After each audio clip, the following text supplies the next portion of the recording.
İni Mo'minjonning operatsiyasi nihoyatda muvaffaqiyatli bo'ldi azizlar.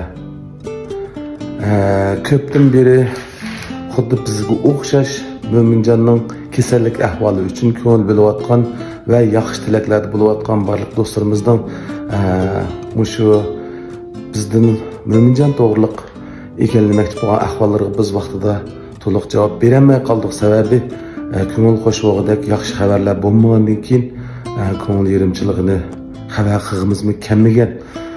Birinchi Mo'minjonning o'zining g'ayrati, ondan har biringlarning yaxshi tilaklari bilan, doktorlarning kuyinib davolashi bilan oxiri shu fursatlar kelib 13-chisla kech, 14-chisla sahar bilan Mo'minjonning böbrek ko'chirish operatsiyasi nihoyat muvaffaqiyatli oxirlashdi. Hozirgacha doktorlarning bizga bergan javobi nihoyat yaxshi, ahvoli undan turoqliq, yaxshi kutinish bo'lyotidi. Har biringlarning xabardor bo'lib qolishinglarni umid qilamiz. Yana keyingi ahvollardan xabarlashimiz do'stlar, qarindoshlar. Ko'p rahmat sizlarga.